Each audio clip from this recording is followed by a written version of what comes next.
जी, राजू भाई एक ऐसे शख्सियत है जिनके बारे में पता नहीं सब लोग जानते हैं कि नहीं जानते, लेकिन शायद ही कोई ऐसा एक कसोदन बिरादरी की वैश्य के अंदर, वैश्य जो समुदाय है, वैश्य जो वर्ग है, उसके अंदर एक उपजाति आती है जिसे कहते हैं कसोदन।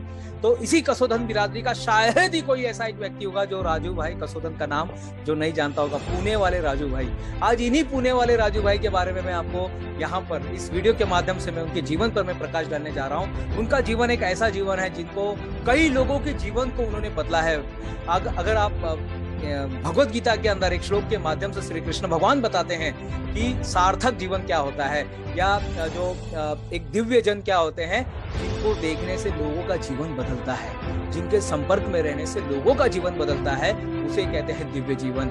आज इसी दिव्य जीवन के बारे में हम बात करने जा रहे हैं। हमारे उद्योग रत्न जिनको मैं कहता हूँ, और जिनको आज तक कोई पुरस्कार नहीं मिला है कसोदन बिरादरी की तरफ से, वो पुरस्कार देते हैं, लेकिन मैं उनको उद्योग रत्न कहता हूं और अभी समाज रत्न भी कहता हूं। ऐसे ही विभूतियों, ये जो समाज है कसोदन बिरादरी के बारे में जो बात हो रही है, इसे दो भागों में बांटा जाता है, एक राजू भाई आने के पहले और एक राजू भाई आने के बाद। राजू भाई आने के बाद एक कसोदन बिरादरी है, एक राजू भाई आने के पहले का कसोदन बिरादरी है, और दोनों में बहुत अंतराल है।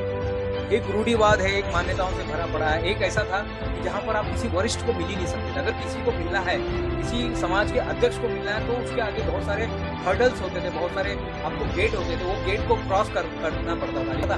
हम कभी वहां तक पहुंच ही नहीं पाते थे। लेकिन राजू भाई ऐसे शख्सियत है, कोई भी आम इंसान वहां पर जा सकता है, उनको मिल सकता है, वहां पर रह सकता है। शायद ही ऐसा कोई बिरादरी का कोई अध्यक्ष होगा या कोई कार्यकर्ता होगा जो उनको नहीं मिला है, यानी उनके घर पे नहीं गए। सभी बच्चा है, मात्र बीकॉम है, और जिनका जन्म बम्बई में हुआ था, 72 में जिनका जन्म हुआ था, 24 अगस्त को उनका जन्म हुआ था बम्बई के एनिस जो एक हॉस्पिटल है कुर्ला के अंदर, वहाँ पर उनका जन्म हुआ था। और उसी जन्म के बाद फिर वो बस्ती में गए, 5 साल तक वहाँ पर रहे। फिर उसके बाद वो दिल्ली गए, दिल्ली में वो अपनी पढ़ाई उन्होंने ग्रेजुएट वहाँ पर की, बीकॉम की। और उसके बाद फिर उनके साथ कुछ ऐसा हादसा हो गया, उन्होंने एक बिजनेस की शुरुआत की थी, स्टार्टअप की, केबल के बिजनेस में थे, और अचानक में ऐसी कुछ घटना घटी कि वहाँ से वो बहुत सारा नुकसान हुआ।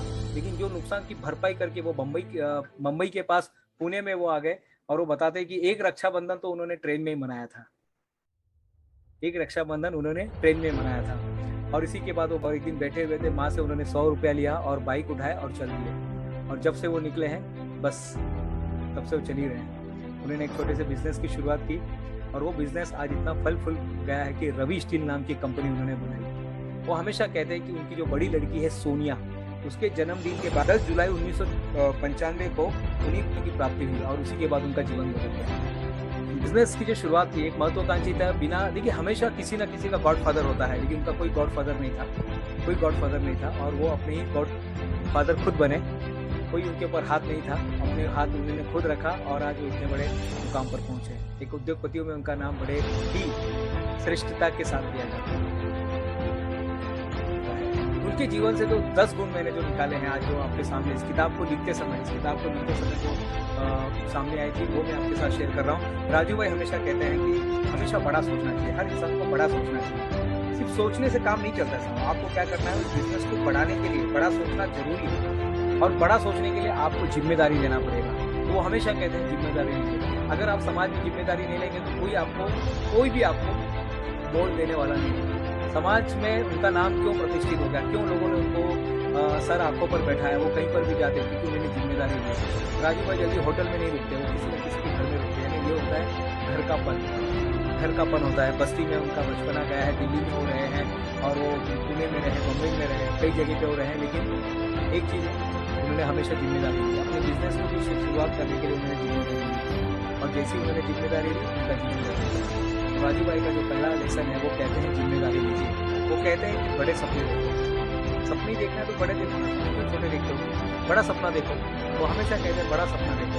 उसके बाद होता है कि विश्वास, अपने आप पर विश्वास रखना, आपके विश्वास में आपका भगवान है। राजू भाई से आप कभी मिलोगे, बात करोगे, तो आपको पता चलेगा कि उसमें आत्मविश्वास बहुत भर के है, और यही आत्मविश्वास ने उनको पुणे जैसे छोटे से शहर से निकाल कर पूरे भारत में उनका नाम पहुंचा दिया। चाहे वो गुजरात होने दीजिए, चाहे वो उत्तर प्रदेश होने दीजिए, बिहार होने दीजिए, वो चाहे उत्तराखंड होने दीजिए, कहीं पर भी हो, दिल्ली होने दीजिएगा, वो हर जगह उनका नाम प्रसिद्ध हो गया। शहर से निकाल के पूरे भारत में उनका नाम पहुंचा दिया। चाहे वो गुजरात होने दीजिए, चाहे वो उत्तर प्रदेश होने दीजिए, बिहार होने दीजिए, वो चाहे उत्तराखंड होने दीजिए, कहीं पर भी हो, दिल्ली होने दीजिएगा, वो हर जगह उनका नाम प्रसिद्ध हो गया है।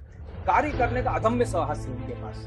वो रिस्क लेते हैं और वो हमेशा कार्य करने की तैयारी रहते हैं। वो जो बोलते हैं वो करते ही हैं, और जो नहीं बोलते वो तो हमखास करते ही हैं। तो ऐसा उनके अंदर वो गुण है जिन्होंने उनको असाधारण भाई बना दिया। वो हमेशा जानते हैं कि विचारों का सिद्धांत हमेशा काम करता है। हर चीज का निर्माण 2 बार होता है, दिमाग में और फिर बाद में सामने। हर चीज का निर्माण 2 बार होता है, और इसी तरह से वो विचारों के सिद्धांत को वो फॉलो करते हैं। वो हर चीज को योजना बना के विचारों में ला के उसको एग्जीक्यूट करते हैं। आज वो अखिल भारतीय कसोदन वैश्य महासभा के वो राष्ट्रीय अध्यक्ष हैं, और कई युवाओं के मार्गदर्शक हैं, मार्गदर्शन करते रहते हैं, और कई सामाजिक संगठनों के साथ, कसोदन बिरादरी के साथ वो जुड़े हुए हैं, और उनके लिए वो कार्य सिद्ध है। उनके लिए वो हमेशा कार्यरत लगे हुए हैं। छठवां बात बताते हैं कि हमेशा अच्छी आदतों का निर्माण कीजिए। राजू भाई का हमेशा है कि अच्छी आदतें होनी चाहिए। तो समाज सेवा करना, बिजनेस को फैलाना, परिवार का साथ देना, परिवार को एक नए मुकाम पर लेके जाना, परिवार को अच्छी लाइफ देना, ये सब अच्छी बातें हैं।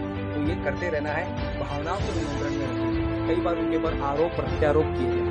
कई लोगों ने, उनके साथी लोगों ने उन्हें अलग अलग तरीके से कुछ भी तरीके से उन्हें झूठ मूठ का उन्होंने फंसाया गया, लेकिन वो अपने काम में लगे रहे और अपनी भावनाओं को उन्होंने नियंत्रण में रखा है। कहते हैं ना, कैसी भी हो परिस्थिति, एक सी नहीं मनस्थिति। हर परिस्थिति के अंदर उन्होंने अपना सही प्रतिसाद समाज के लोगों को दिया हुआ है। जीतने की तैयारी, हमेशा वो कहते हैं कि जीतने की तैयारी रखनी है। ये सब पर्सनल बातें मुझसे हुई थी, आज मैं इस वीडियो के माध्यम से सबको बता रहा हूँ। और ये केवल कसोदन बिरादरी तक के लिए नहीं है साहब। जीवन का हर इंसान, हर व्यक्ति इस जीवन में अगर उतारता है तो वो आगे बढ़ सकता है। जीतने का सिद्धांत, जीतने की तैयारी करके रखिए। आप जीतने के लिए पैदा हुए हैं साहब, लेकिन हम तैयारी नहीं करते, हम हार जाते हैं। तो जीतने की हमेशा तैयारी करते रहेगा। तैयारी जीत की। इसके बाद आता है संतुलित जीवन जीना। संतुलित जीवन जीने का मतलब होता है हमेशा परिवार के साथ, परिवार अपने कर्मचारियों के साथ, अपने समाज के साथ, जहाँ पर आप अड़ोस पड़ोस में रहते हैं, सबके साथ एक अच्छा संबंध बना के, एक अच्छा ट्यूनिंग बना के जिंदगी को जीना। एक ट्यूनिंग होना बहुत जरूरी है। उनके भी लड़के